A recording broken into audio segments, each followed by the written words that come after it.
So good afternoon everyone. Sir लोगों ने बहुत बातें बता दी, मैं काम की बात पे फोकस करता हूँ मोस्टली। हम जिसलिए यहाँ पे आज मिले हैं, नाम आप सबने मेरा जान लिया, जितिन त्यागी मेरा नाम है और बाय प्रोफेशन चार्टर्ड अकाउंटेंट और कंपनी सेक्रेटरी, और सीए बने हुए मुझे अब परसों 12 साल हो जाएंगे। मेरा परसों 12th एनिवर्सरी है। तो अब हम आगे की बात कुछ भी शुरू करें आपके साथ में। बच्चों अभी सर ने कराई थी वोटिंग, कितने हैं डायरेक्ट एंट्री से? ओके, और बाकी सब फाउंडेशन से। तो फाउंडेशन वाले जो हैं पेपर अच्छे हुए हैं, मतलब हम कह सकते हैं ना, वरना हम कभी भी एक रिजल्ट से पहले पढ़ने का शुरू तभी करते हैं जब हमें लगता है कि हमारा पेपर अच्छा हुआ है। और आसान था या मुश्किल, वो तो शायद मेरे ख्याल से मैथ्स को लेकर दिक्कत थी। अच्छा, डायरेक्ट एंट्री वाले ये सीए करने का लेट क्यों सोचा है ना? लेट सोचा ना डायरेक्ट एंट्री वालों ने। ये काम तो 3 साल पहले हो जाना चाहिए था, लेकिन अब लेट शुरू किया। तो 3 साल में समझ में आ गया कि ग्रेजुएशन से कुछ नहीं होता। पॉइंट यही है, क्योंकि एक प्रोफेशनल डिग्री आपको अपने कोर्स के लिए चाहिए, अपनी जिंदगी के लिए चाहिए। सिर्फ ग्रेजुएशन से काम नहीं चलेगा, वरना ग्रेजुएशन के बाद कोई और भी कोर्स करना ही पड़ता है। अब आपने सीए चूज किया है, वो भी शायद इसलिए क्योंकि अब कम टाइम का हो गया है। यहाँ से आपके 1 साल करीबन इंटर का मान लीजिए, और आगे के 2 साल आपने फाइनल के, और 6 महीने फिर उसके बाद ट्रेनिंग। मतलब करीबन 3.5 साल में अगर सब कुछ अच्छा रहा तो आप लोग सीए बन जाएंगे 3.5 साल के बाद। तो कुछ भी नया शुरू करें, कुछ भी बात करें, तो सिंपल, पहले डायरेक्ट वाले मुझे जरूर बताएं, क्या हमें अकाउंट्स अब आती है या हम भूल चुके हैं? और ये देखो, थोड़ा सा सच्ची सच्ची बताना, क्योंकि अगर आप झूठ बोलेंगे तो वो 15 मिनट बाद खुल जाएगा। अगर आता है तो अच्छी बात है, नहीं आता है तो और भी अच्छी बात है, क्योंकि फिर डिटेल में बिल्कुल बेसिक से बात करेंगे। फाउंडेशन में भी हैं आप, अगर आप फाउंडेशन करके आए हैं तो ऑब्वियस सी बात है आपको अभी रिसेंटली अकाउंट पढ़ी है, महीना भी नहीं हुआ छोड़े हुए, बट उसके बावजूद भी शायद मेरे अकॉर्डिंग अकाउंट्स नहीं आती अभी। आपको मेरे अकॉर्डिंग थोड़ा सा ढलना पड़ेगा, मुझे आपके अकॉर्डिंग ढलना पड़ेगा, तब जाके थोड़ा सा हमारा इंट्रोडक्शन इंटरेक्शन थोड़ा बेटर हो पाएगा। तो पहले हम उस चीज़ पे काम करेंगे, जब हम उस चीज़ से कंफर्टेबल हो जाएंगे तब हम आगे चलेंगे। कोर्स कराने के लिए तो पढ़ा बहुत टाइम पड़ा है, बट कोर्स अच्छा तब होगा जब आपका और हमारा कनेक्शन बनेगा। अगर हमारा कनेक्शन नहीं बना तो फिर मेरी बोली हुई बात समझ नहीं आई तो फायदा क्या हुआ? तो इसलिए फोकस पहले इस चीज पे रहेगा कि हम अपने आप को एक दूसरे के साथ अंडरस्टैंडिंग बनाने की कोशिश करेंगे। और वो अंडरस्टैंडिंग बनाने का मेरा मतलब क्या है कि क्या हमें अकाउंटिंग आती है या नहीं आती। आपका सिलेबस क्या हो गया, क्या नहीं हो गया, उसमें आपकी टेंशन नहीं होनी चाहिए, वो मेरी टेंशन होनी कि मुझे कैसे कराना है। वो मेरा पॉइंट ऑफ व्यू है। जबकि ऑल्दो आईसीएनएल मुझे लगता है कि सारी दुश्मनी शायद अकाउंट से ही निकाली है इस बार, क्योंकि जितना चेंजेस सिलेबस में आया है, मतलब बाकियों के 5 पेपर निकाल लो और मेरा अकेला लगा लो, उतना चेंजेस मेरे अकेले में। मेरे सिलेबस से ग्रुप 1 से इंटर ग्रुप 1 और ग्रुप 2 है, तो बता ना, वो 2 ग्रुप थे, ग्रुप 1 ग्रुप 2 थे, जिसमें 2 पेपर से अकाउंट्स और एडवांस अकाउंट कंबाइन करके क्या बनाया, एडवांस अकाउंटिंग। अब इस एडवांस अकाउंटिंग में से ग्रुप 1 का जो पार्ट था, करीबन 8 चैप्टर ग्रुप 1 से हटाए गए, जो कि डाले गए कहां पर? 5 डाले गए फाउंडेशन में और 2-3 तो बुला दिए। कुछ ऐसे अभी भी हैं जो थोड़े बहुत एएस के साथ कवर होंगे, लेकिन मेजॉरिटी पार्ट जो कि अकाउंटिंग में ये था ना कि अकाउंटिंग में 80-90 बड़े आसानी से आ जाया करते थे अगर पेपर लेंदी ना आए तो, अब वो वाला काम नहीं होगा। अब थोड़ा सा पार्ट टेक्निकल बनेगा। क्यों? क्योंकि यहां पर अकाउंटिंग स्टैंडर्ड ज्यादा है, यहां पे प्रैक्टिकल क्वेश्चन का पार्ट थोड़ा सा कम हुआ है। और एक अच्छी चीज जो आई है वो ये है कि एमसीक्यू आ गए। क्या आ गए? कितने मार्क्स में आ रहे हैं? 30 मार्क्स में। अब 30 मार्क्स में एमसीक्यू आएगा, और कितना कैसे कैसे कहां से कवर किया जाएगा वो सब बातें हम करेंगे। लेकिन मैं सिलेबस शुरू करने से पहले आप लोगों के साथ एक कनेक्शन बिठा लूं पहले, फिर हम बात करेंगे। और एक चीज और, प्लीज इस चीज का ध्यान रखिएगा कि सच निकले, झूठ तो पकड़ा जाएगा, और झूठ बोलने का फायदा भी कुछ नहीं, क्योंकि आप लोग सीखने आए हैं। अगर नहीं आता है तो सीखने को सीखोगे ना। अगर आप बोलोगे हमें आता है और वो बाद में पता चल जाएगा तो उसका भी क्या फायदा? तो नहीं आता तो नहीं आता, सीखने तो आए हैं। तो मेन फोकस किस पे रहे? सीखने के ऊपर। नहीं आता सर समझा दो, दोबारा बता दो, तीसरी बार बता दो, लेकिन बता दो। डाउट को घर लेके मत जाइए। एक बार डाउट घर चला गया ना, वो डाउट वापस नहीं आता, फिर वो शर्म में अटक जाता है कि पुराना वाला था, अब क्या पूछूंगा, अब क्या पूछूंगी, तो वो खराब हो जाएगा। तो फोकस किस चीज पे रहे? सीखने के ऊपर और डाउट पूछने के ऊपर। चलिए, तो मेरे अकॉर्डिंग हम स्टार्ट करें, उसके लिए मुझे आपके साथ एक चीज का जानना जरूरी है। अकाउंटिंग में सबसे इंपॉर्टेंट चीज क्या होती है? कॉन्सेप्ट और प्रैक्टिस, अकाउंटिंग स्टैंडर्ड, रूल्स। इनमें से प्रैक्टिस आप लोगों ने पहले कर रखी है, कॉन्सेप्ट्स आप पढ़ के आए हो, लेकिन कुछ और भी ऐसी चीज है जिसके बिना अकाउंटिंग हो ही नहीं सकती। सोचिए, फॉर्मेट्स नहीं, आप बिना फॉर्मेट के अकाउंटिंग करिए अपनी जिंदगी भर, अकाउंटिंग हो जाती है। लेकिन और क्या इंपॉर्टेंट है? Journal entry. अगर जर्नल नहीं आता तो फिर आपको अकाउंटिंग नहीं आती, क्योंकि कहानी शुरुआत ही कहां से होती है? जर्नल से। मैं चाहे फाउंडेशन का पढ़ाऊं, चाहे मैं इंटर ग्रुप 1 ग्रुप 2 पढ़ाऊं, कहीं भी पढ़ाऊं, मेरी पहली क्लास इस चीज के रिगार्डिंग जरूर रहती है कि आप शायद मुझसे पढ़े हो कभी, शायद मुझसे ना पढ़े हो, लेकिन आपका और मेरा बेसिक मैच करता है नहीं करता, वो बहुत मैटर करता है। मैं यहां पे कोई एंट्री लिखूं और वो आपको समझ ही ना आए तो फिर क्या फायदा?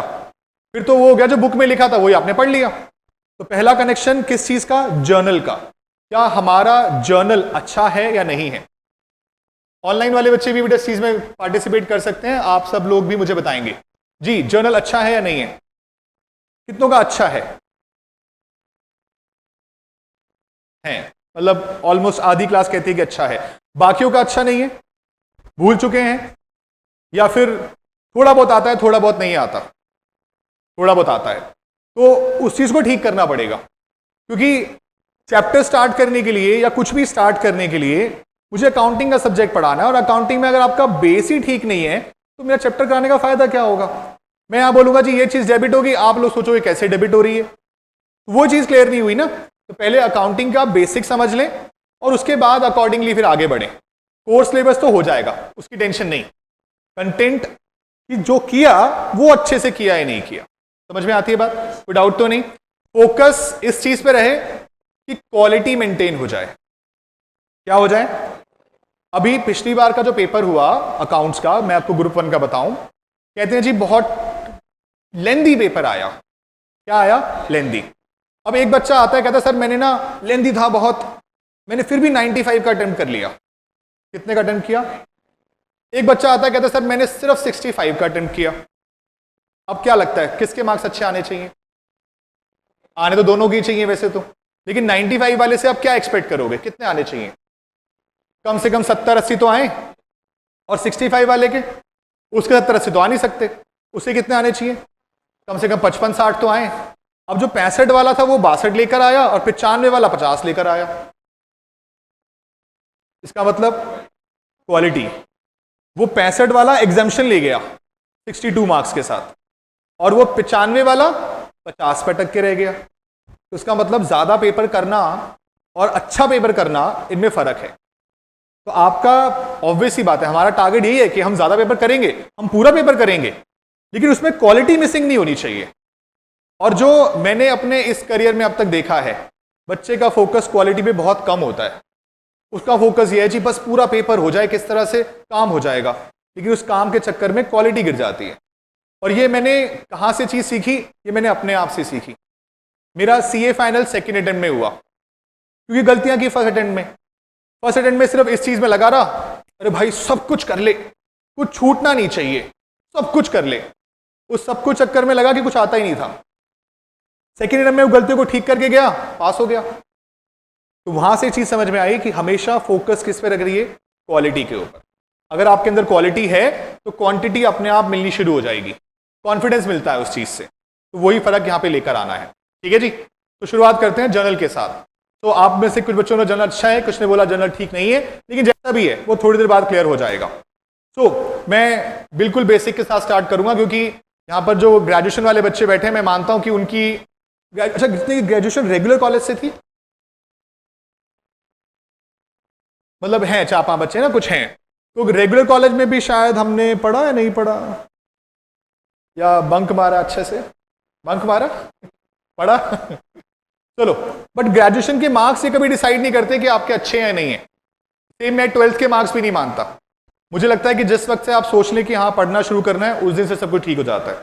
तो आपके मार्क्स के बेसिस पर जज करना ठीक कभी नहीं रहता, और ये किसी भी लेवल पे हो सकता है। लेकिन हाँ, पास होने के लिए मार्क्स जरूरी हैं, लेकिन नॉलेज के लिए मार्क्स मैटर नहीं करेंगे, मेरे लिए आपकी नॉलेज मैटर करेगी। तो मैं जनरल से स्टार्ट करना चाहूंगा और आप इस क्लास का एक सिंपल सा रूल रहेगा, आपसे जो पूछा जाए आप हाथ उठाएं, हाथ उठा के जवाब दें, बेटर रहेगा। अगर एक ही बात को 10 लोग बोलेंगे तो कोई भी सुन नहीं पाएगा। तो पहली जर्नल एंट्री की बात करते हैं। ये कट रहा है क्या सीडी वाला? कहां तक कवर कर सकते हो मुझे? लास्ट यहां तक ना, ठीक है। तो मैं आपसे कह रहा था कि जर्नल मैं एंट्री पूछूं, जवाब दोगे? चलिए, बड़ी सिंपल सी एंट्री है आप सबके लिए। Furniture purchase in cash. हाँ, मैंने बोलना नहीं है, बोलना तो है ही नहीं। जब आपका हाथ उठाना मैं अपने आप पूछ लेना है कि भाई क्या एंट्री होगी, क्योंकि मुझे ये भी देखना है कि अगर ये एंट्री भी किसी को नहीं आती तो क्यों नहीं आती, वो ठीक करनी है ना, उस चीज पे काम करना है। आप बताओ बेटा, आपने सबसे लास्ट में उठाया, बैठे बैठे बताओ, कोई नहीं, बैठे बैठे। Furniture account debit to cash, सही है गलत है? सही है। किसी को चेंज करनी है? फिर परचेज कब आता है? जब क्या खरीदते हैं? जब गुड्स खरीदते हैं। तो इसका मतलब फर्नीचर खरीदते वक्त क्या लिखते हैं? फर्नीचर। और गुड्स खरीदते वक्त परचेज। तो इसका मतलब गुड्स एसेट नहीं है।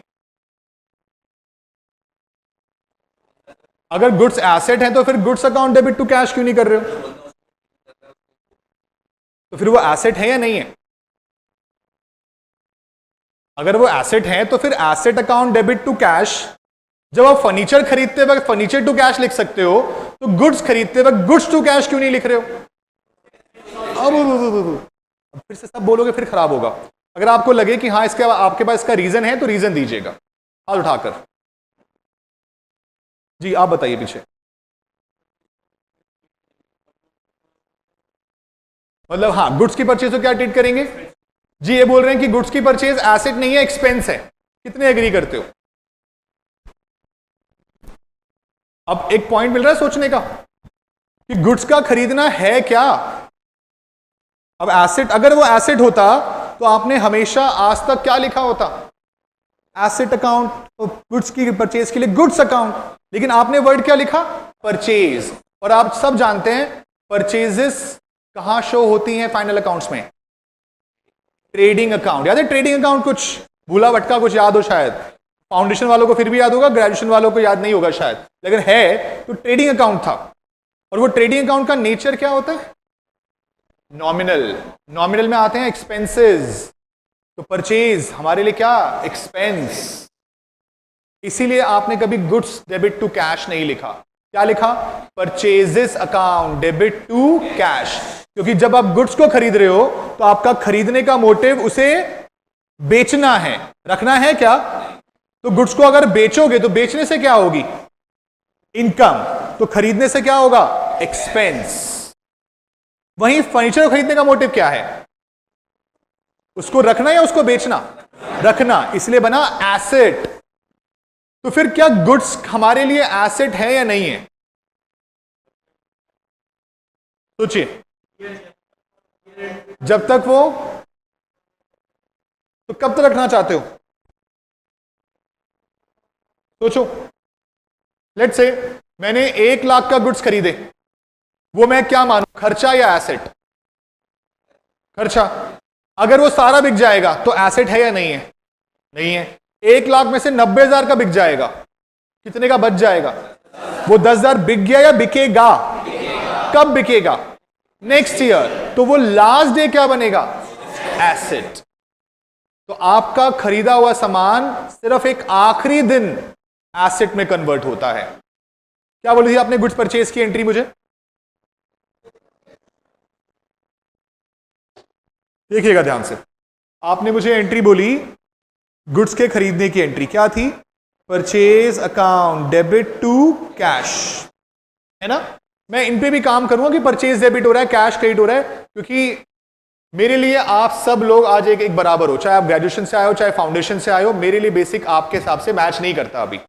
जब मैच कर जाएगा हमारा चैप्टर स्टार्ट हो जाएगा, हमारा कॉन्सेप्ट शुरू हो जाएंगे, लेकिन पहले बेसिक को एक बार रिवाइज कर लें। तो जी परचेज टू कैश। अच्छा, अगर आपने क्रेडिट पे लिया है तो परचेज टू क्रेडिटर्स। और अब मैं आपसे कहता हूं ये आपने कितने का लिया? 1 लाख का। इसे कौन से अकाउंट में दिखाने वाले हो? ट्रेडिंग अकाउंट में। कहां दिखाओगे? डेबिट साइड कैसे पहुंचा? एंट्री बताओ। Yes, trading account debit to purchase. ये कौन सी एंट्री होती है? Transfer entry. कौन सी एंट्री होती है ये? आप पूरे साल जो जो परचेज करते हो उसको रिकॉर्ड करते रहते हो, purchase to cash, purchase to creditor, purchase to cash, purchase to creditor. फिर पूरे साल के एंड में जितना भी परचेज है वो टोटल कहां ट्रांसफर होता है? ट्रेडिंग अकाउंट में। तो यानी कि एंट्री बन जाती है ट्रेडिंग अकाउंट डेबिट। यानी कि इस एंट्री की हेल्प से आप यहां परचेज लिख पाए हो आज तक। और कितना लिखा आपने? 1 लाख। कोई डाउट इस बात से? पॉइंट समझ में आ रहा है? अब मैं कहता हूं जी आपने गुड्स बेच भी दिए, गुड्स बेचने की एंट्री बोलो। पैसा आएगा जाएगा? कैश क्या होगा? Cash account debit. तो अगर आपने उसे क्रेडिट पे बेचा तो टू डेटर है, डेटर डेबिट, डेटर डेबिट। क्यों डेबिट है इसके बारे में बात करेंगे। तो डेटर डेबिट होगा टू सेल्स। बेटा नोटिंग छोड़ दो, कोई फायदा नहीं, ये शीट मिल जाएगी आपको, शीट चाहिए होगी शीट दे दूंगा पूरी। लेकिन अभी मेरी बातों पे ध्यान दो। अगर आपने बातें नहीं सुनी तो फिर वही गलती करे जो 3 साल से करी पहले, या 11th-12th में भी करी। आपकी ग्रेजुएशन कोविड में निकली है डायरेक्ट एंट्री वालों की, या उसके बाद शुरू हुई थी? कोविड में निकली है ना, तो फिर उसको वो छोड़ दीजिए, उसका कोई फायदा नहीं है। आपका मेरी बातों पे ध्यान रहना चाहिए कि मैं क्या बातें बता रहा हूं। नोटिंग वाला काम तो आसानी से हो जाएगा, ये शीट मिल जाएगी, बड़ी बात नहीं है इस चीज के अंदर। नाउ सेल्स की एंट्री क्या बोल रहे थे हम? कैश टू सेल्स या फिर डेटर टू सेल्स। दोनों केसेस में सेल्स होगी क्रेडिट, उसकी ट्रांसफर एंट्री बताओ। सेल्स टू, तो एंट्री में यहां पहुंचा बाय सेल्स अकाउंट। और मैं आपसे बोल रहा हूं जी, मैंने ना जिसकी कॉस्ट प्राइस कितनी थी 90, वो मैंने बेच दिया कितने की? 31। जीपी निकाल दूं? बोलो जी, जीपी निकाल दूं? कितना जीपी आएगा?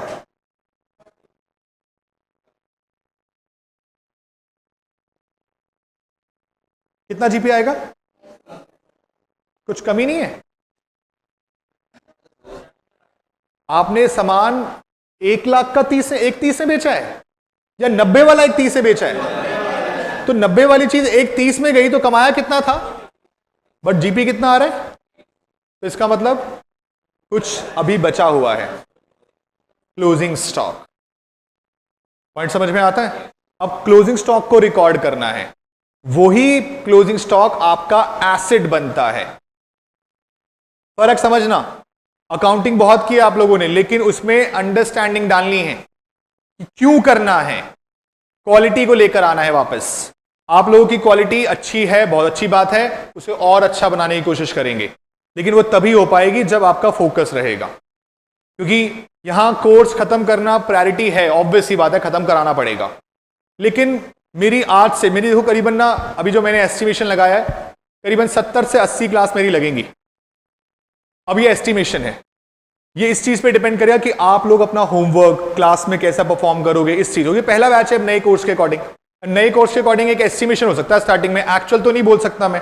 ओल्ड बैच में भी मेरी 65 to 70 लगती थी ग्रुप 1 में, सेम 65 लगती थी ग्रुप 2 में। अब वो 130 क्लासेस का कोर्स हमने थोड़ा सा मर्ज किया है, जो मैंने अभी उम्मीद लगाई 70-80 में खत्म हो जाए, शायद 90 चले जाए, शायद 100 भी जा सकता है।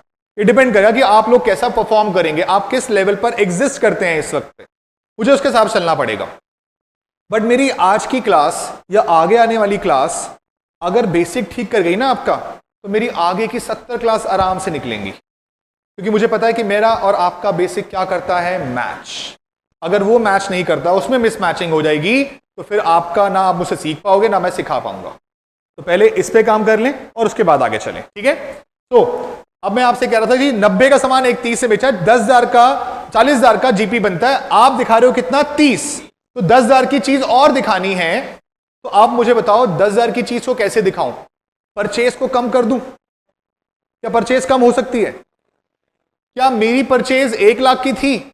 यस, लेकिन मैंने सामान 90 का ही बेचा है, तो 10,000 का स्टॉक रिकॉर्ड करना है। 10,000 का स्टॉक रिकॉर्ड करने का मतलब एसेट को बढ़ाना है, कम करना है। और एसेट होता क्या है? Debit balance. एसेट क्या होता है? ये जो मैं डेबिट क्रेडिट बोल रहा हूं, आप सब ने ना कुछ मॉडर्न रूल्स पढ़े हुए हैं, याद है आपको? कुछ क्या क्या उनसे होते हैं, एसेट्स हैं, एक्सपेंसेस हैं, लायबिलिटी है, इनकम है। कुछ लोग इनकम को रेवेन्यू भी लिखते हैं, और उसके अलावा क्या है, कैपिटल। और इनके जो बैलेंसेस हैं, एसेट्स का बैलेंस क्या है, एक्सपेंस का, लायबिलिटी, इनकम, कैपिटल। अगर इनमें क्या होगा, इंक्रीज पे क्या होगा, सेम बैलेंस रहेगा। और अगर इनमें क्या हुआ तो डिक्रीज पे क्या होगा,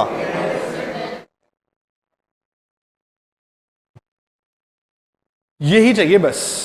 अगर आपको ये अप्लाई करना आता है, इसका मतलब आपको अकाउंटिंग आती है, बस फोकस इस पे चाहिए होगा। अब मेरे लिए जो सवाल आपके लिए बनाया था मैंने कि भाई क्लोजिंग स्टॉक को रिकॉर्ड करना है, तो बताओ क्लोजिंग स्टॉक में डुअल एस्पेक्ट क्या है? सुना ये वर्ड कभी? क्या वर्ड बोला मैंने? Dual aspect. मतलब हर एक ट्रांजैक्शन में दो पहलू, एस्पेक्ट छुपे हुए हैं। जब आपने गुड्स परचेज किए कैश में, उसमें दो बातें क्या थी, गुड्स आ रहे थे और कैश, गुड्स का आना आपके लिए खर्चा था और कैश का जाना आपकी एसेट कम करना। फिर आपने गुड्स को बेचा, कैश आया, गुड्स चले गए। इस बार गुड्स का जाना आपके लिए क्या था, इनकम। गुड्स का जाना आपके लिए क्या था, इनकम। दूसरी तरफ कैश का आना आपके लिए एसेट बढ़ रहा है। अब मैं आपसे कह रहा हूं जी, गुड्स क्लोजिंग स्टॉक बचा हुआ है, दो एस्पेक्ट बताइए। एक एसेट्स का बढ़ना, दूसरी तरफ परचेज का कम होना। परचेज का क्या आप परचेज वापस करने वाले हो? नहीं, अब परचेज के नाम से जो खर्चा बुक किया है उसे कम करने वाले हो। आप परचेज रिटर्न नहीं कर रहे हो, आपके नाम पर आपके बुक्स में एक लाख रुपए का खर्चा बुक हुआ, एक्सपेंस परचेज का। लेकिन क्या वो परचेज पूरी यूज हुई? कितनी यूज हुई? 90। कितनी अनयूज्ड है? वो अनयूज एसिड बन रहा है। वो अनयूज क्या बन रहा है? क्योंकि वो अब अगले साल बिकेगा, इस साल नहीं बिक सकता। तो उसी अनयूज्ड पार्ट के लिए आप एंट्री डाल सकते हैं क्या, क्लोजिंग स्टॉक अकाउंट डेबिट, कितने से? 10,000 टू, एक्चुअली में तो होना चाहिए परचेज। और बट अगर आप परचेज करने का एक टाइम होता है, अगर वो निकल चुका है तो फिर क्या होता है, ट्रेडिंग। तो या तो परचेज को क्रेडिट करो या फिर किसको करोगे, ट्रेडिंग को। क्योंकि परचेज कौन से अकाउंट में शो होती है, ट्रेडिंग में, इसलिए ट्रेडिंग को क्रेडिट कर सकते हैं। तो एंट्री बन जाती है क्लोजिंग स्टॉक टू परचेज या क्लोजिंग स्टॉक टू ट्रेडिंग। और यहां क्लोजिंग स्टॉक आ गया कितने से, 10,000। और अब ये जीपी कितना बन गया, 40,000। समझ रहे हैं बात को आप? मुझे ये चीज ठीक करानी है, और ये चीज के लिए मुझे सारी अकाउंटिंग दोबारा नहीं पढ़ानी है, मुझे आपको सिर्फ ये बताना है। अगर आपको ये आ जाएगा ना, तो समझ लीजिए आपकी जिंदगी का अकाउंटिंग का सारा पार्ट कंप्लीट हो जाएगा। इस बात से कोई दिक्कत है तो बताइए मुझे, क्योंकि मुझे कुछ और पॉइंट पूछने होंगे, और कुछ ना कुछ हर पॉइंट के साथ इंप्रूवमेंट आती दिखाई देगी आपको। ठीक है जी, यहां तक की बात क्लियर है? अगले पॉइंट की बात करूं। अगला पॉइंट आप लोगों के लिए, सुनिएगा ध्यान से। आप सबने नाम सुना हुआ है और हाथ उठा के काम करेंगे, क्योंकि बीच में आवाज खराब कर सकता है सब कुछ। आउटस्टैंडिंग एक्सपेंसेस क्या होते हैं? आउटस्टैंडिंग एक्सपेंसेस, जिनके हाथ नहीं पता, नहीं पता कि आउटस्टैंडिंग एक्सपेंसेस क्या होते हैं? नीचे नीचे नीचे, नहीं पता? शर्ट में आपसे ब्लू शर्ट, हाँ ये हिसाब से पता है, नहीं पता है? खर्च कर रहे लेकिन उसका पैसा जो खर्च हो चुका है लेकिन उसके पैसे नहीं दिए हैं, सही कह रहे हैं ये। कुछ और इसकी journal entry, outstanding expense to expense, ठीक है। कोई और को बताना चाहेगा अपनी एंट्री? हाँ जी, क्या बोल रहे हो? एक्सपेंस डेबिट टू आउटस्टैंडिंग जी। और कोई कुछ आती है, नहीं आती? क्या होगी? कौन सी वाली? Outstanding expense to expense, expense to outstanding expense.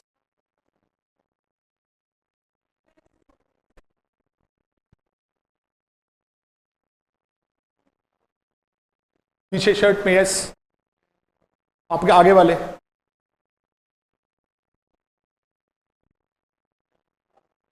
पीछे एक्सपेंस टू आउटस्टैंडिंग, इधर पीछे लास्ट में कौन? Expense to outstanding.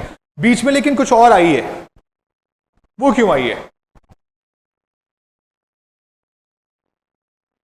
अब सही गलत जो भी है, लेकिन पॉइंट इसकी गलत तो किसी का तो है। अब एक्सपेंस टू आउटस्टैंडिंग गलत है या आउटस्टैंडिंग टू एक्सपेंस गलत है, कुछ और भी निकल के आ जाती है कई बार बीच बीच में, तो फर्क वहां पर है। मेरे लिए आप सब बराबर हैं, लेकिन आप सबका अकाउंट्स बराबर नहीं है, और वो अकाउंट्स वाला पार्ट ठीक करना है, और उसी वाले पार्ट पे काम होगा। अब आज के बाद कोई भी जर्नल एंट्री आपके सामने आए, उससे पहले उसका ट्रांजैक्शन आता है, और जब ट्रांजैक्शन आता है तो ट्रांजैक्शन आने के बाद उसका डुअल एस्पेक्ट आना चाहिए। अगर वो डुअल एस्पेक्ट आएगा, पहले माइंड में वो आएगा, भले आपको टाइम लगेगा लेकिन वो सही होगा। अब मैं आपसे बोलता हूं, मान लो एक एग्जाम में 100 क्वेश्चन आते हैं कि आउटस्टैंडिंग एक्सपेंस की एंट्री करो। 100 बच्चे क्या कर रहे होंगे? एक्सपेंस टू आउटस्टैंडिंग एक्सपेंस, और वही 100 बच्चे क्या कर रहे होंगे? Outstanding expense to expense. अब मार्क्स तो एक ही को मिलेंगे ना, जिसने सही किया होगा। तो इसका मतलब दूसरा वाला गलत कर रहा है, जो कि क्वालिटी वाइज ठीक नहीं चल रहा है।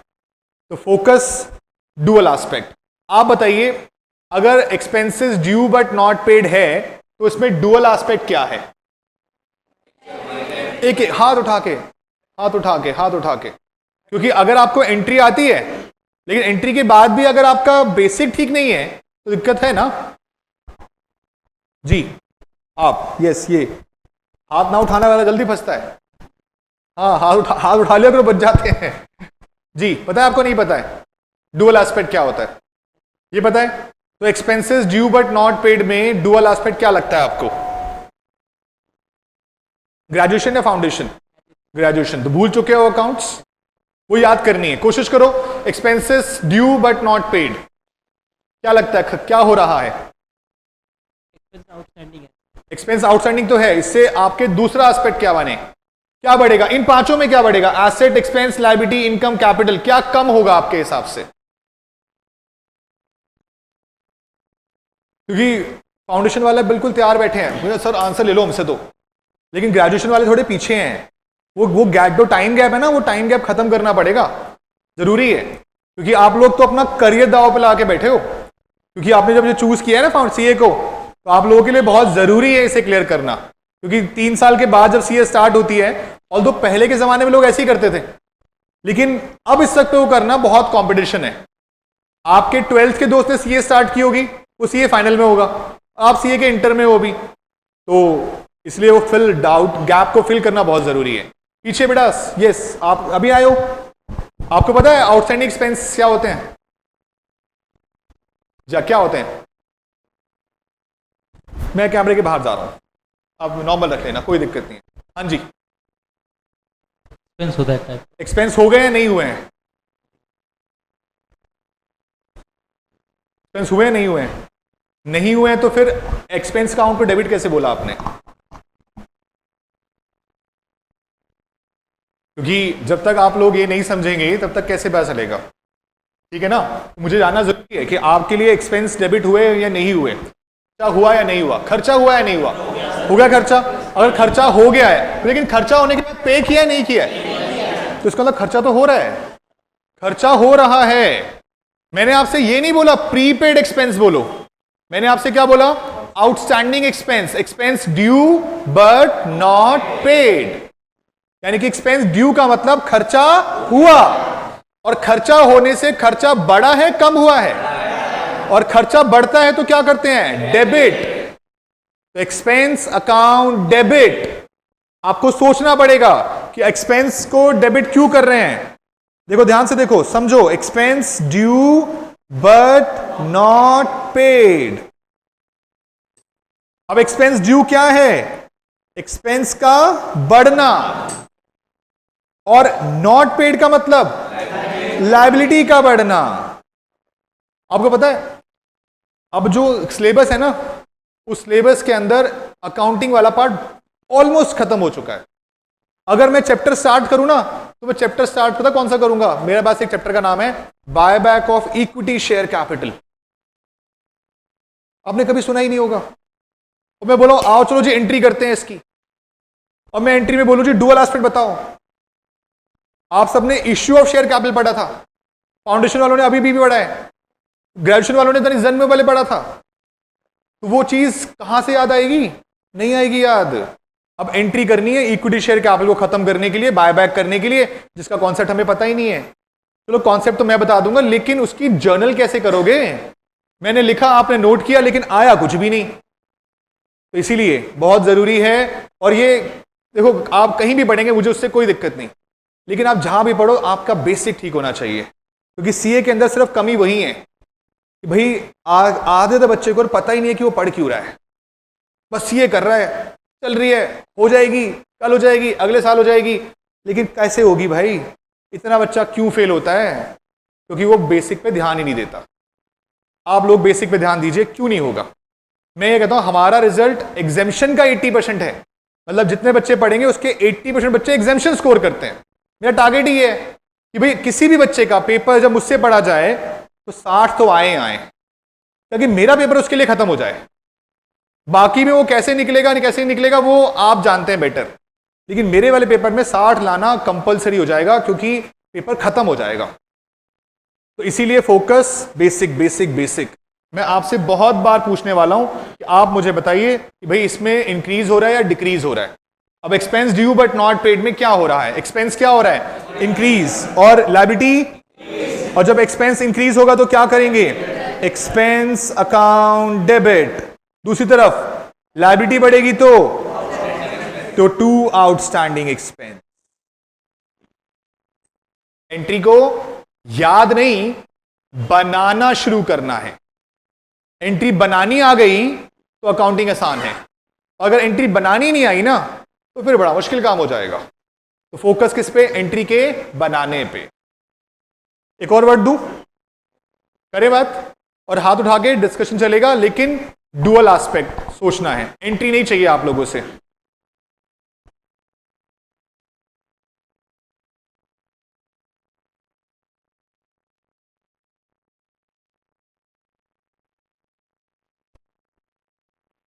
सुना हुआ वर्ड है expenses paid in advance.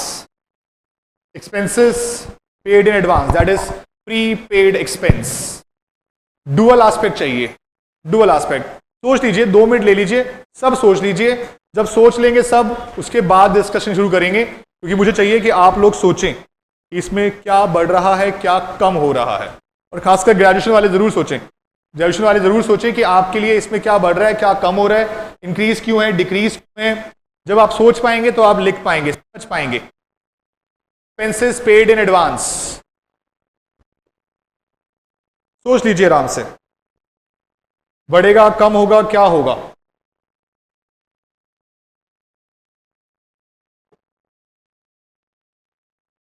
Full मत क्या करो, हाँ वो दोनों सीन रहने करो, फुल मत करो, दोनों पे रहने दो, चाहे मैं यहां हूं या ना वहां हूं, कुछ भी हो। हाँ जी, सोच लिया? कौन बताएगा? मुझे तो वो ज्यादा पसंद आता है जो नहीं बताते। आप ही बताओ बेटा। एक्सपेंस कम होगा और एसेट बढ़ेगा। एसेट बढ़ेगा। एक्सपेंस कम होगा और एसेट बढ़ेगा। एंट्री क्या बनेगी? Prepaid expense account debit to expense. Prepaid expense account debit to expense. कितने एग्री करते हैं? मेजॉरिटी एग्री करती है। कोई और चेंज करना चाहता है?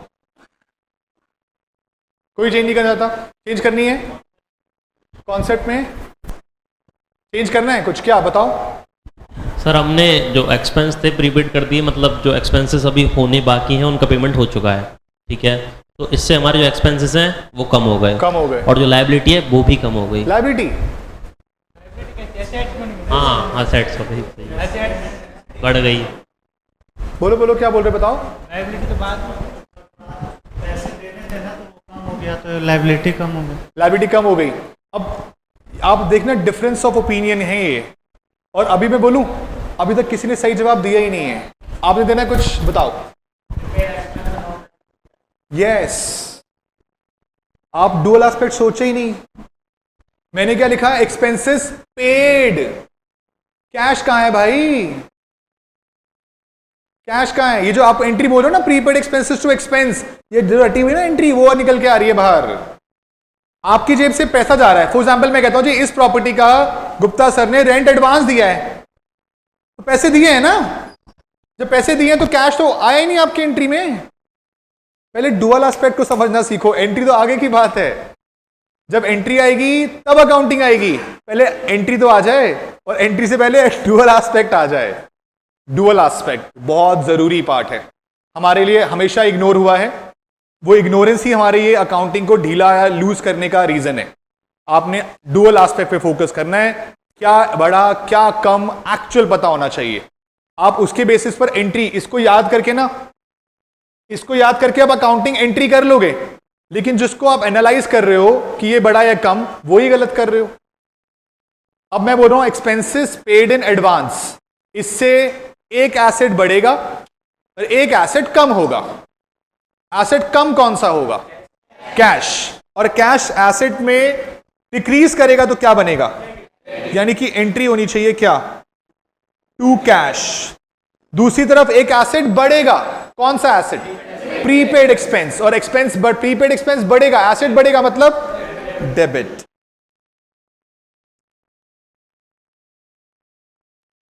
प्रीपेड एक्सपेंसेस टू एक्सपेंसेस या कैश। कैश फिर एक्सपेंस आता ही नहीं आता है, वो भी तो पढ़ा हुआ है हमने, प्रीपेड एक्सपेंसेस टू एक्सपेंस। क्योंकि आप में से इतने बच्चों ने वही एंट्री बोली, तो गलत तो नहीं बोली होगी। फिर वो एंट्री होती है नहीं होती है? पढ़ी तो है, तो फिर वो एंट्री सही थी या गलत थी? या फिर ये वाली एंट्री सही है गलत है? सोच के देखिए। पार्टिसिपेशन में बहुत जरूरी है आप लोगों का। जब आप लोग इस चीज को समझना शुरू कर देंगे, अकाउंटिंग एंट्री ठीक हो जाएगी अपने आप। जी, वो क्लोज करते हुए बनेगी इसको, यानी कि आप कहते हो क्लोज करूं मैं, क्लोजिंग ट्रांसफर एंट्री। मतलब ट्रांसफर एंट्री कहां ले जाओगे, ट्रेडिंग में या पीएनएल में? ट्रेडिंग में। चलो एंट्री बताओ। तो वो से ट्रेडिंग में तो गए ही नहीं। अगर आप वो बोल रहे हो prepaid expenses to expense transfer entry है, तो ट्रेडिंग में कहां है? और वैसे भी ट्रेडिंग या प्रॉफिट लॉस किसी में जा सकता है, क्योंकि प्रीपेड एक्सपेंस तो डायरेक्ट भी हो सकते हैं और इनडायरेक्ट भी हो सकते हैं, दोनों हो सकते हैं। लेकिन वहां जाने के लिए पहले जरूरी यह है कि ट्रांसफर एंट्री सही बोल रहे हो नहीं बोल रहे हो। क्योंकि वो जो एंट्री आप बोल रहे थे ना, प्रीपेड एक्सपेंसेस टू एक्सपेंस, वो होती जरूर है, लेकिन कब होती है वो हमें पता ही नहीं है। किसके टाइम पे ना। आओ चलो एक बार एक एग्जाम्पल से बात करते हैं। इसी चीज के रिगार्डिंग एग्जाम्पल देता हूं आपको। अच्छा, सीए बनने के बाद हमने क्या करना है? वो तो ऑब्वियस सी बात है, प्रैक्टिस करनी है, जॉब करनी है। क्या करना है? कितने चाहते हैं कि जॉब करनी है? जॉब करनी है, जॉब करनी है। और प्रैक्टिस वाले? और कोई टीचिंग वाला भी है? आजकल ऑप्शन है टीचिंग का ही पूरा पूरा। तो अगर आप जॉब करेंगे तो हो सकता है कि आप किसी कंपनी के ऑडिटर बन जाएं, और जब आप ऑडिट करने जाएंगे तो किसी अकाउंटेंट के अकाउंट्स ऑडिट कर रहे होंगे, और आपसे अच्छी अकाउंटिंग उसकी होगी, है ना? हो सकता है ऐसा, क्योंकि अगर ये हालात के साथ जाएंगे तो हमारी बेइज्जती मार देगा कि भाई तुझे तो खुद ही अकाउंटिंग नहीं आती, मुझे क्या चेक करने आया है। आपके पास डिग्री जरूर है, लेकिन शायद आपकी क्वालिटी वो नहीं है। इसीलिए कई बार ऐसा आप सुनते हैं कि यार उस सीए को इतनी अच्छी सैलरी नहीं मिलती। वो इसीलिए नहीं मिलती। आप सब ने शायद एक ऋतिक रोशन की एक मूवी है लक्ष्य, देखी किसी ने? मूवी देखना जरूर। वो ऐसे ही होता है कि भाई एक कॉलेज ग्रेजुएट ही होता है, उसे पता नहीं कि उसे लाइफ में करना क्या है। तो उसके फादर उसे रोज बोलते हैं भाई कुछ बन जा, कुछ कर ले, ऑफिस ज्वाइन कर ले। तो वो रोज सोचता है कि क्या करूं। उसके फादर उसे एक लाइन बोलते हैं, कहते हैं भले ही घास काटने वाला बन जा, लेकिन अच्छा घास काटने वाला बनियो। समझ में आई बात? आप कुछ भी करें लाइफ में, लेकिन वो अच्छा होना चाहिए, आप उसमें बेस्ट होने चाहिए। फिर आपको कभी भी जिंदगी में इस चीज का मलाल नहीं होगा कि भाई हम अच्छा नहीं कमा रहे। आप अच्छा कमाएंगे, लेकिन आप अच्छा करेंगे तो अच्छा कमाएंगे। तो पॉइंट आप सबके लिए यह है कि हमारी अकाउंटिंग बहुत जरूरी है इस चीज को समझना। तो मैं आपके लिए एक एग्जांपल दे रहा हूं। लो जी, ये एक हमारा एम्प्लॉई है। कुछ कैरेक्टर्स को मैं यूज करता हूं, नाम तो सुना होगा आपने। हेरा फेरी मूवी का कैरेक्टर कौन? बाबू भैया। और ये नौकरी पे है हमारे पास, जिसको हम सैलरी देते हैं कितनी? 10,000 रुपये महीना। पेन पतला करूं? लीजिए, 10,000 पर मंथ। और ये है जी 1 अप्रैल 2022 से लेकर कौन सा फाइनेंशियल ईयर? 31 मार्च 2023। मैं अप्रैल की सैलरी कब दूं? सोचिए, ये हमारा इंडिया का बड़ा तगड़ा वो है कल्चर। अप्रैल की सैलरी अप्रैल में नहीं देनी है। कब देनी है?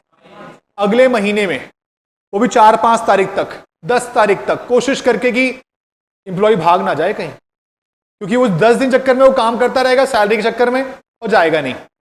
लेकिन एमएनसीज में ऐसा नहीं होता। मल्टीनेशनल कंपनीज के अंदर आपको जिस दिन महीना खत्म हुआ उस दिन सेम डे पैसा मिल जाता है। अगर मान लीजिए 30 अप्रैल को महीना खत्म हो रहा है और 30 को संडे है ना, तो पेमेंट 29 को आ जाएगी, एक दिन पहले पहुंच जाएगी। और एक कंपनी है अमेरिकन एक्सप्रेस, 25 तारीख को सैलरी दे देती है। बताइए इससे अच्छा और क्या हो सकता है? मतलब जिंदगी में कभी आपको सीए बनने का मौका मिले और एमएक्स में मिले ना, पकड़ लेना। मतलब उससे अच्छी कंपनी नहीं है आराम से जिंदगी काटने वाली। अगर आपने ज्वाइन कर लिया तो रिटायरमेंट भी आप वहीं से लेना चाहोगे, इतनी अच्छी कंपनी है काम के लिए। बट फिलहाल लो जी, मैं पेमेंट करता हूं भैया को 7 मई को। क्या एंट्री पास करूं? सैलरी टू कैश, परफेक्ट है। कितने अमाउंट से? 10,000 से। और ये अब मैं पेमेंट कब कब करता रहूंगा?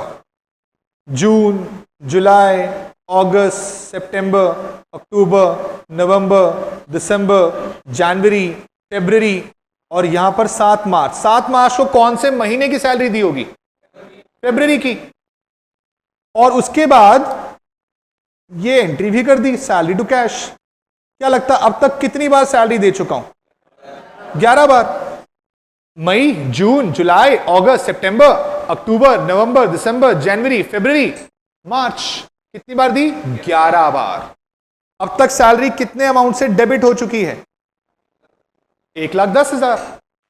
और आज की डेट क्या है? 31 मार्च।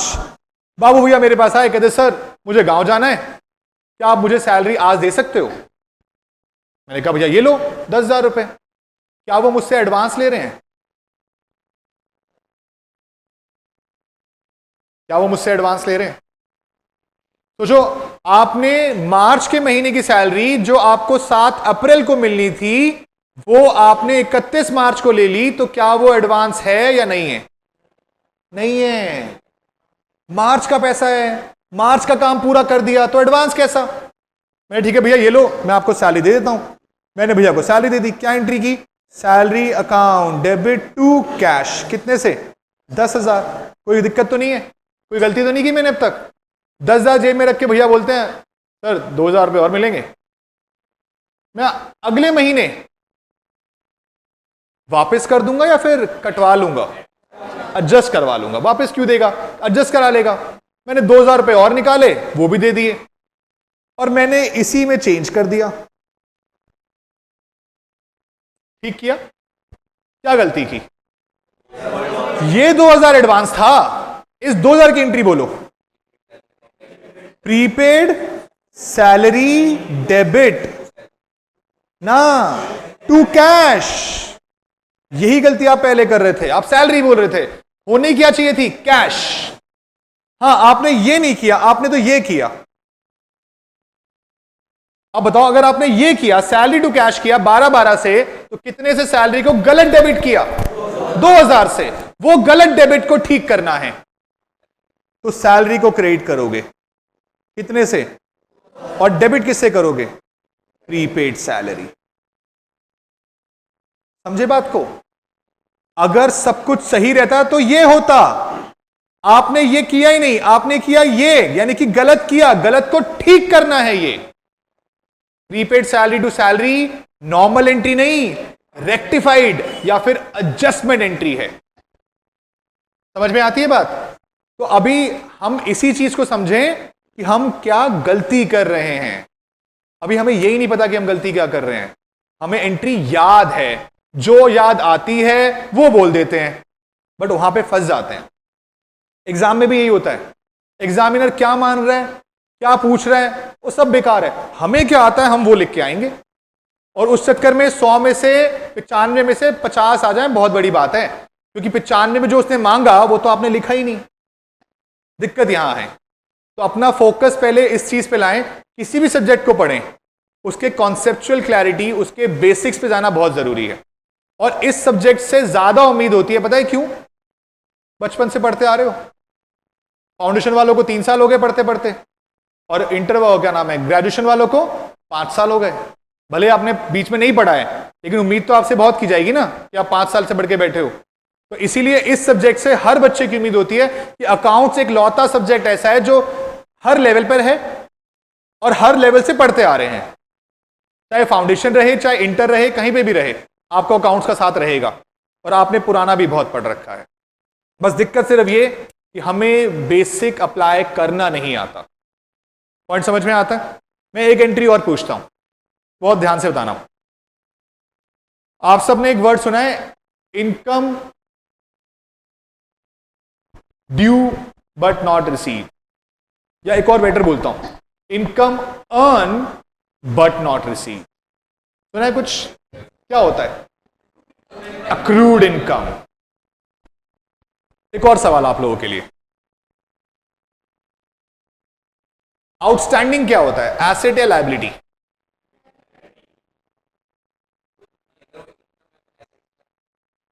आउटस्टैंडिंग के आगे जब तक मैं कुछ नहीं बोल रहा तो आप लायबिलिटी कैसे बोल रहे हो? मैं आउटस्टैंडिंग एक्सपेंस बोल देता तो लायबिलिटी थी, तो आउटस्टैंडिंग इनकम नहीं हो सकती? हो सकती है। जब आउटस्टैंडिंग इनकम होगी तो फिर लायबिलिटी थोड़ी होगी, फिर एसेट्स होगी। अब मैं आपसे बोलता हूं income earn but not received, अब क्या है? अक्रूड है या आउटस्टैंडिंग है? अक्रूड का मतलब क्या होता है ना?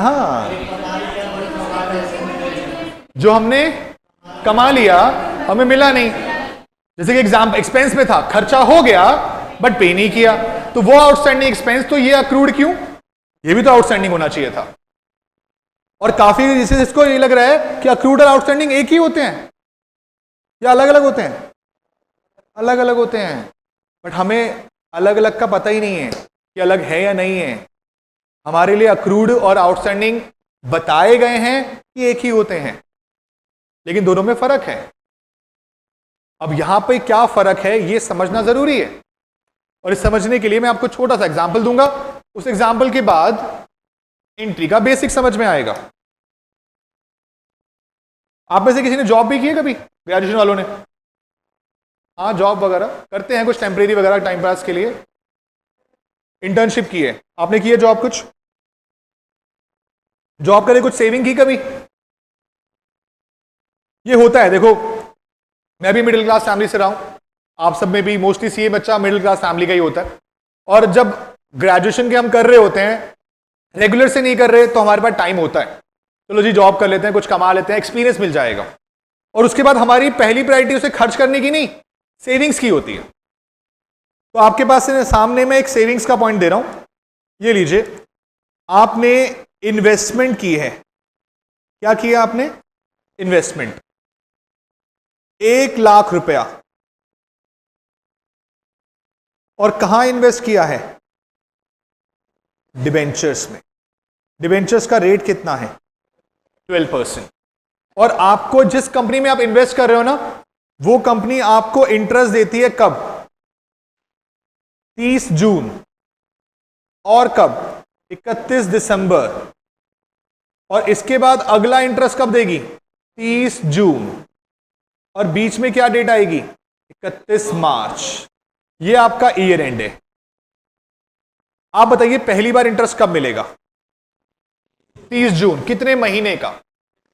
6 महीने। कैसे? आपने तो इन्वेस्ट ही यहां किया है, तो 6 महीने का कैसे मिल जाएगा ना? पहली बार इन्वेस्टमेंट कर रहे हो आप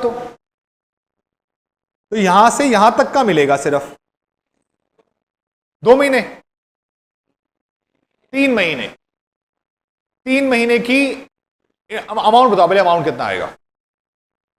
1,00,000, 12%, 3 महीने, 3,000। कितना आया? 3,000। अब इसकी एंट्री सोचो, बट एंट्री सोचने से पहले डुअल एस्पेक्ट सोचना। डुअल एस्पेक्ट, पैसा आएगा और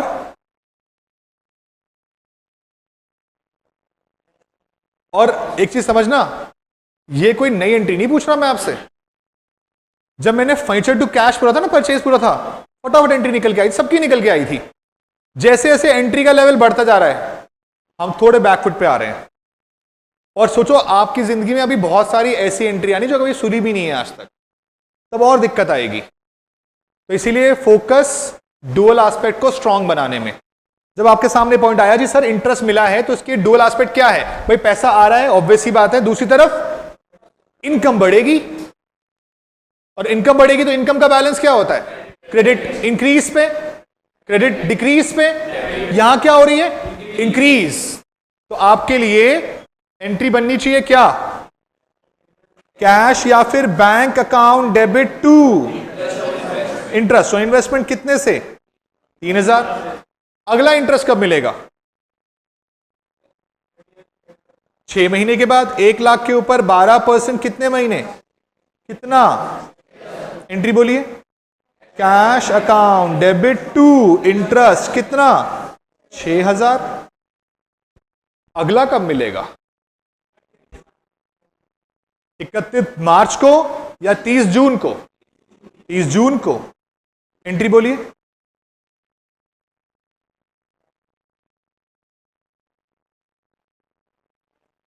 कैश अकाउंट डेबिट कितना? 6,000 टू इंटरेस्ट कितने से? अब अगर आप 6,000 बोलते हो तो फिर आपको एक चीज बुरी लगनी चाहिए, गलत है ना कुछ? ये जो 6,000 आपका आया वो कौन से पीरियड का आया? यहां से यहां तक का, यानी कि लास्ट इंटरेस्ट डेट से लेकर 30 जून तक की इंटरेस्ट डेट तक का। लेकिन उस बीच में तो क्या आया? Year and. क्या ये वाली इनकम जो है इस साल की नहीं थी, बट आपने तो अगले साल में रिकॉर्ड कर ली। इसका मतलब यहां पर एक इंटरेस्ट की इनकम एंट्री और रिकॉर्ड होनी चाहिए। एडवांस पैसा मिल चुका है आपको? एडवांस कैसे हुआ? आउटस्टैंडिंग भी गलत है, अक्रूड। पता है अक्रूड और आउटस्टैंडिंग में फर्क क्या है? ये देखो, अर्न बट नॉट ना ड्यू। क्या आप 31 मार्च को इंटरेस्ट का पैसा उस कंपनी से मांग सकते हो? नहीं मांग सकते। ड्यू ही नहीं हुआ तो कैसे मांग लोगे? एक बड़ा अच्छा एग्जांपल लेते हैं। आजकल बारिश बहुत ज्यादा है, तो आप लोगों ने यहां से घर जाने के लिए कैब बुक कर ली। कैब बुक करना आता होगा सबको, मोबाइल पे बुक करते हैं, ओटीपी आता है, बैठते हैं। क्या लगता है कैब में बैठते ही बंदा पैसे मांग लेता है? आपके घर का फॉर एग्जाम्पल यहां से 200 रुपये लगता है घर जाने का, कैब में बैठते पैसे मांगता है? नहीं मांगता, नहीं मांगता। आपका घर मान लो यहां से 10 किलोमीटर है, आप 4 किलोमीटर गए हो, वो रुकता है, भाई साहब पैसे निकालो। होता है कभी ऐसा? नहीं। वो कब पैसे मांग सकता है? जब वो डेस्टिनेशन पे पहुंचा देगा। इसका मतलब उसका मीटर तो उस वक्त से चल पड़ा था, लेकिन वो आपसे मांग नहीं पा रहा था। क्यों नहीं मांग पा रहा था? क्योंकि वो ड्यू नहीं कर पा रहा था। वो अर्न कर रहा था, नहीं कर रहा था? अर्न हो रहा था, लेकिन ड्यू। इसका मतलब earn but not due, that is accrued. और एक बार जब वो मीटर पे पहुंच गया, डेस्टिनेशन पे पहुंच गया, वो क्या बोलेगा? Earn due but not received, that is outstanding. Outstanding के लिए ड्यू होना जरूरी है। ड्यू हुए बिना कोई भी चीज अक्रूड में आ सकती है, ड्यू में नहीं आ सकती। समझ में आती है बात? तो इसका मतलब मैं 31 मार्च के दिन क्या एंट्री करूंगा? Accrued interest account debit. बेटा अक्रूड इंटरेस्ट डेबिट करने का मतलब क्या क्या है ये मेरे लिए? एसेट। और एसेट बढ़ रहा है कम हो रहा है? क्या एंट्री बनी? Accrued interest account debit to interest. कितने से? 3000। 3000 कैसे? 3 महीने का है। कितने महीने का है? और अब जब अगली बार एंट्री मिलेगी तो यहां पे कितना आएगा? 3। और एक और चीज क्या आएगी? ये अक्रूड इंटरेस्ट कौन से टाइम का है? पिछले 3 महीने का। तो अभी तो बहुत सारी चीजें हैं जो हमें पता ही नहीं है। हमारे लिए आज से पहले अक्रूड और आउटस्टैंडिंग सेम थे, लेकिन सेम फर्क किस चीज का? ड्यू डेट का। अच्छा ऐसा हुआ क्यों? इसके होने का रीजन क्या है कि अक्रूड और आउटस्टैंडिंग अलग अलग हो रहे हैं? ड्यू डेट का। अगर मैं इंटरेस्ट की डेट 31 मार्च को डाल दूं, इंटरेस्ट की डेट कब डाल दूं? तो इसका मतलब इंटरेस्ट अर्न भी होगा और ड्यू भी हो जाएगा, तो वो डायरेक्टली आउटस्टैंडिंग बनेगा। तब वो अक्रूड की बात ही नहीं आएगी। अक्रूड तो तब है जब आप कमा रहे हो और ईयर एंड पहले आ जाए। तो अगर ईयर एंड और इंटरेस्ट डेट दोनों एक ही हैं तो फिर अक्रूवल कभी होता ही नहीं है, डायरेक्टली आउटस्टैंडिंग बनता है। और इंटरेस्ट डेट और ईयर एंड अलग अलग हैं तो पहले क्या होता है? अक्रूड, और फिर क्या होता है? आउटस्टैंडिंग। बात समझ में आती है? कोई डाउट तो नहीं इस बात से? तो फिर किसकी पहली वाली एंट्री की? ये वाली ना। अक्रूड इंटरेस्ट आपके लिए एसेट है लायबिलिटी है? एसेट है। आपने अर्न किया बट मिल नहीं सकता, क्या फिर भी आपके लिए एसेट है? आपने अर्न किया पर मिल नहीं सकता। क्या आपने कमाया या नहीं कमाया? कमाया। फॉर एग्जाम्पल मैं आपको पढ़ा रहा हूं, मेरी इनकम हो रही है नहीं हो रही है? अक्रूड तो हो रही है। आप पढ़ोगे नहीं पढ़ोगे वो बात की बात है। जब तक आप पढ़ने के लिए रजिस्टर नहीं कराओगे तो मेरी इनकम ड्यू, लेकिन मेरी इनकम की कहानी शुरू हो चुकी है आज से। तो मेरे लिए एसेट बन रहा है, कंप्लीट एसेट नहीं है। दूसरी तरफ मेरी इनकम क्रेडिट हो रही है, मतलब इनकम बढ़ रही है। इनकम बढ़ रही है और अक्रूवल शुरू हो चुका है। बात समझ में आती है? तो एक तरफ एसेट बढ़ रहा है और एक तरफ इनकम बढ़ रही है। बताइए कोई डाउट तो नहीं? तो आज इतना ही शॉर्ट इंट्रोडक्शन ही रखूंगा क्योंकि एक्चुअली मेरी एक क्लास चल रही है ऑलरेडी, एडवांस अकाउंट्स का मेरा बैच खत्म होने वाला है, तो वो उस बैच से क्लैश करता है फिलहाल के लिए। तो अभी मैं थोड़ा शॉर्ट में रख के चलूंगा और जैसे जैसे आपका ये बेसिक वाला पार्ट ठीक हो जाएगा हम चैप्टर को स्टार्ट कर देंगे। लेकिन मुझे आप लोगों से एक हेल्प चाहिए कि आप लोग अपना नेक्स्ट क्लास जब हम मिलें तो थोड़ा सा बैकअप रेडी करके आएं। कुछ ऐसी चीज निकाल के लाएं जहां आपको लगता हो कि यार हमने पढ़ा तो था लेकिन क्यों पढ़ा था वो समझ नहीं आया, और उस चीज के लिए सिर्फ क्या करना होगा? ये इसको अप्लाई करना आना चाहिए। अगर ये अप्लाई करना आ गया तो सब कुछ आसान। और अगर इस पे फोकस नहीं किया ना तो फिर स्ट्रगल चलता रहेगा। चाहे आप फाउंडेशन से आए हो चाहे आप डायरेक्ट एंट्री से आए हो, वो स्ट्रगलिंग डेज रहेंगे। समझ गए बात को आप? ठीक है, फिर तो आज मेरी क्लास अब यहीं तक ही रहेगी। उसके बाद आप हमारे आर.के. मेहता सर आपको कॉस्ट के लिए गाइड करेंगे और ये वाली शीट आप सबको सर से के थ्रू पहुंच जाएगी। सब बच्चों को व्हाट्सएप करा देना। ठीक है जी, चलिए फिर आज के लिए मेरा इतने रखेंगे।